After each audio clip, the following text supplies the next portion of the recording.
The view from the rooftop of the Obsidian was worth $20 million, but the conversation at our table was worth less than a penny. My husband, Justin, leaned back in his leather chair, swirling a vintage Cabernet. He looked at the foreign investors, then pointed a manicured finger at me. "She is an archivist," Justin said, his voice dripping with mock sympathy. "Basically, she plays with old paper in a basement. It is a dusty job for a dusty girl." He paused for effect. "Honestly, gentlemen, I support her little hobby because nobody else would hire her. I married her out of pity. It is my charity work for the decade." The table erupted in laughter. I offered no reaction. I treated his words like a historical footnote, irrelevant to the present reality. I simply stood up, smoothing my vintage dress. "Excuse me," I said softly, "I need to use the powder room." I walked away, feeling their eyes on my back. But I was not retreating. I was reloading. At dinner with friends, my husband said, "I only married her out of pity. Nobody else wanted her." They all laughed. I said nothing and went to the restroom. But when I came back, I did something he will never forget. Drop a comment and let me know where you're listening from. Hit like and subscribe if you've ever had to stand up to a partner who underestimated your worth. The restroom was a sanctuary of black marble and gold fixtures. It was silent, cold, and perfect. I walked to the sink and stared at my reflection. There was no moisture in my eyes, only calculation. I did not shed a tear. Tears imply a loss, and I hadn't lost anything tonight. I had just woken up. In psychology, they call it the gray rock method. It is a defense strategy designed for dealing with narcissists. The rule is simple. You become as uninteresting as a stone. You offer no emotional reaction. You give them nothing to feed on. You let them project their insecurities, and you let them brag. Because the more they talk, the more rope they pull from the coil to hang themselves with. For 3 years, I had been a rock. I had absorbed his insults, his dismissals, and his arrogance without making a sound. He interpreted my silence as submission. He was about to learn that silence is also where you calibrate the weapon. I pulled my phone from my clutch. I did not call my mother to cry. I did not text a friend to vent.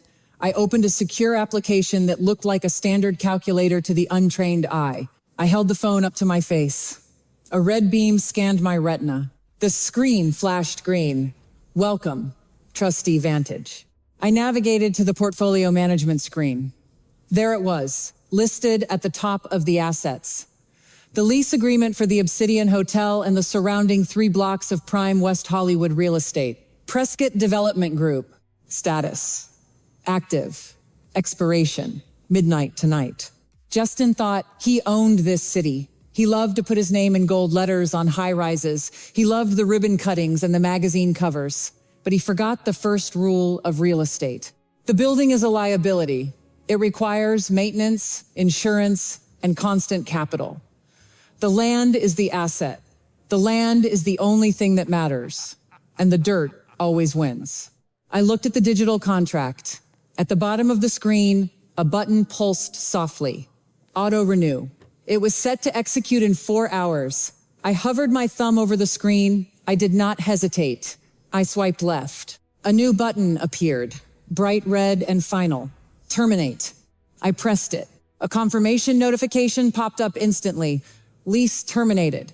Notice of non-renewal sent to tenant.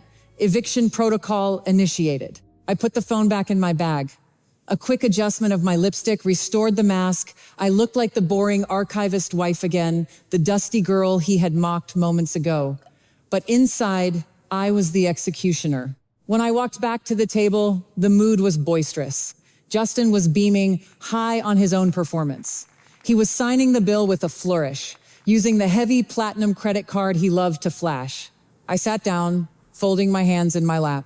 Across the table, Mr. Tanaka, the VIP investor Justin was trying so desperately to impress, caught my eye. Tanaka was not an investor. He was the manager of my family office, sent here on my orders to audit the tenant one last time. Tanaka gave me a microscopic nod. He had received the notification. The clock had run out. "I got this, boys," Justin announced, tossing the card onto the silver tray. "Dinner is on Prescott Development tonight." I took a sip of my water. He had no idea that the card was maxed out, leveraging debt against a property he no longer had the rights to occupy. He was smiling like a king, completely unaware that he was already trespassing. The engine of the leased Porsche 911 whined as Justin navigated the curves of Sunset Boulevard. He drove aggressively, correcting the steering wheel with sharp, jerky movements that betrayed his frustration. "You have absolutely no sense of humor, Danielle," he said, not looking at me. The guys were laughing. "It was a joke. You need to learn how to take a joke." I stared out the passenger window at the city lights below. To him, the silence in the car was an accusation. To me, it was an audit. "I am serious," he continued, glancing at me with a look of genuine annoyance. "I bring you to these dinners, I buy you nice things, and you sit there like a statue.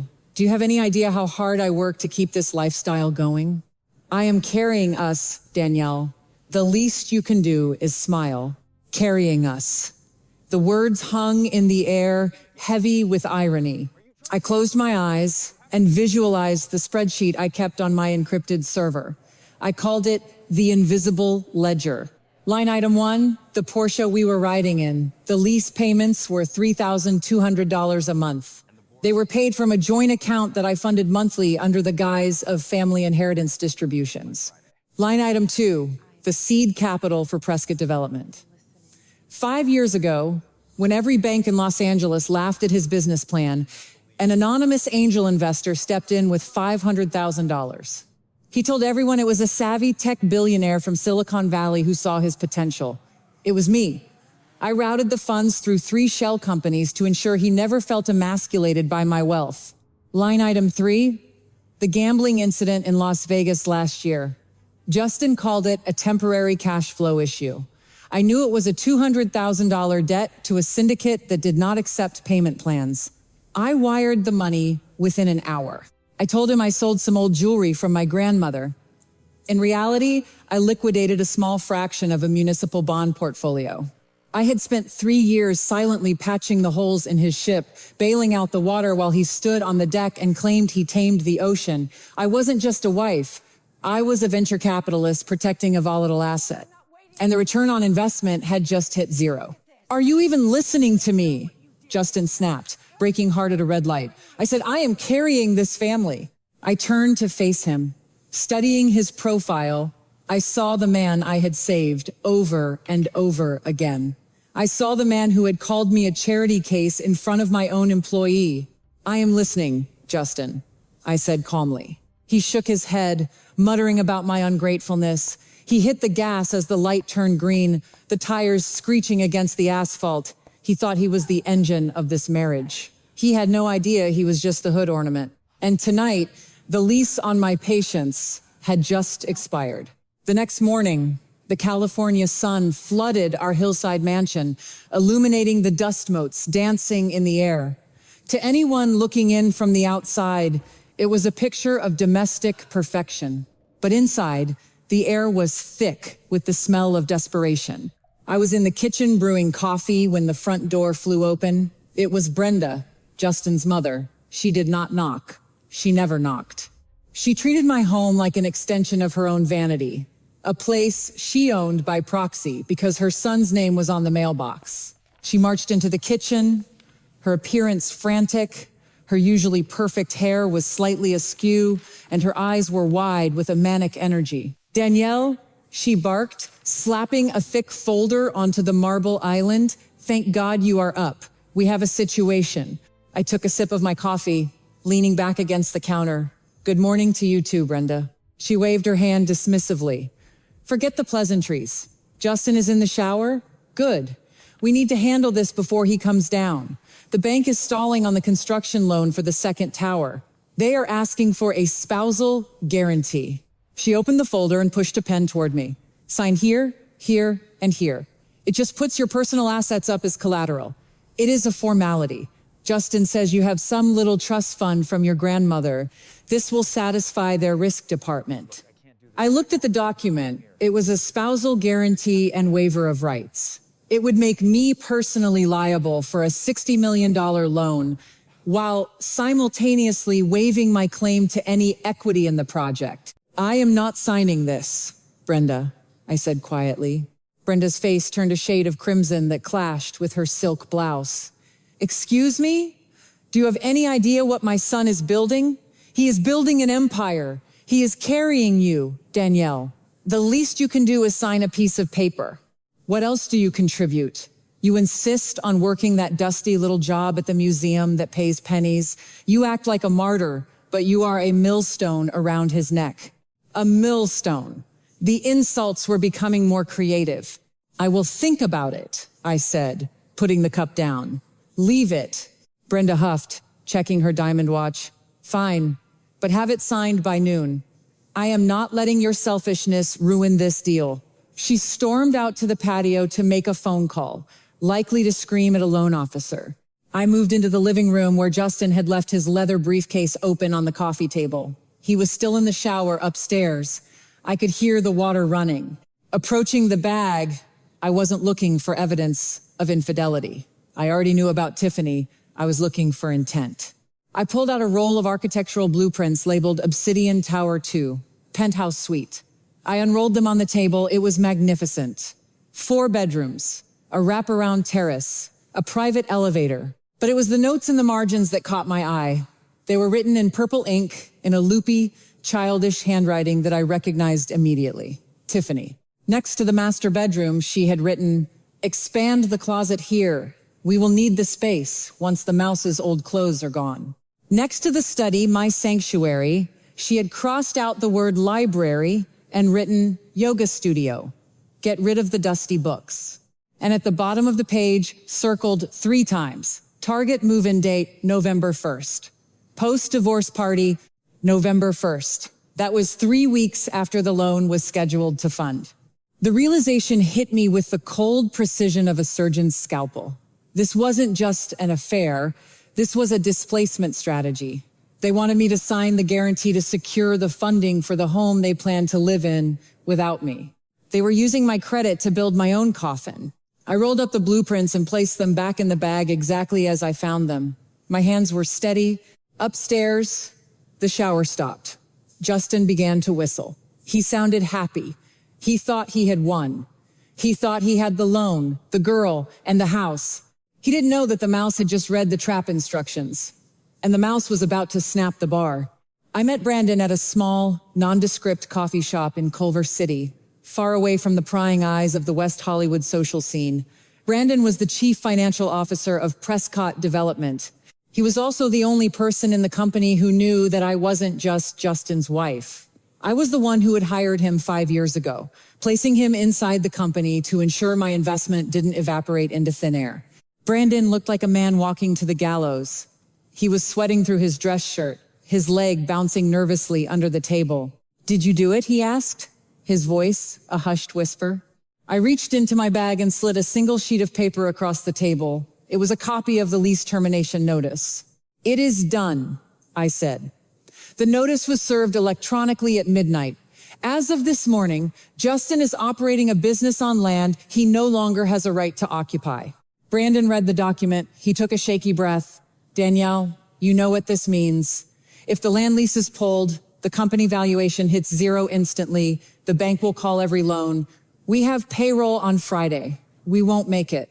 "I know," I said, taking a sip of my black coffee. "That is the point." Brandon looked at me with a mixture of fear and awe. "But he owns the building, Danielle, the hotel tower. It is worth $40 million. I shook my head. "He owns the improvements, Brandon. He owns the glass, the steel, and the concrete. But in commercial real estate, there is a concept called shadow equity. The person who holds the deed to the land holds the true equity. The building is just a depreciating asset sitting on my dirt, and when the lease is terminated for cause, the improvements revert to the landowner. He doesn't own a $40 million hotel. He owns a pile of bricks that are currently trespassing on my property." Brandon slumped back in his chair. "He is going to lose everything." "He lost everything the moment he decided I was disposable," I replied. "Now we are just processing the paperwork." Brandon hesitated. He looked around the coffee shop to make sure no one was listening. He reached into his briefcase and pulled out a thick black folder. "There is something else," he said. "I found this in the safe this morning. It is labeled the Onyx Project." I accepted the folder. "What is it?" "It is a bridge loan application," Brandon said, his voice trembling, "to a private equity firm in Chicago. $60 million, high interest. He needed it to cover the construction costs for the second tower and to pay off the gambling debts." Flipping through the pages revealed a standard predatory agreement. Then the signature page stopped me cold. There, on the line for guarantor, was a signature. Danielle Vantage. It was a good forgery. He had practiced the loop of the D and the sharp angle of the V, but it wasn't mine. "I didn't sign this," I said, my voice dropping to a temperature that could freeze the coffee in my cup. "I know," Brandon whispered. "The date on the notary stamp is from yesterday. You were at the museum all day." "He forged it, Danielle. He used your credit and your trust fund as collateral without your knowledge." I stared at the signature. The anger I felt wasn't hot or explosive. It was cold, hard, and heavy. It settled in my chest like a block of ice. Justin hadn't just betrayed our marriage. He hadn't just planned to divorce me. He had committed wire fraud and identity theft. He had crossed the line from a civil dispute into a federal crime. "He submitted this?" I asked. "Yes," Brandon said. "The funds are scheduled to be wired tomorrow morning." I closed the folder. "He just handed me the gun," I said. I picked up my phone. I didn't bother with my divorce attorney yet. I went straight to the nuclear option. I texted Mr. Tanaka. "Execute Protocol 0. Involve the authorities. We have a felony." Tanaka replied instantly with a single thumbs up emoji. I looked at Brandon. "Go to the office," I said. "Act normal.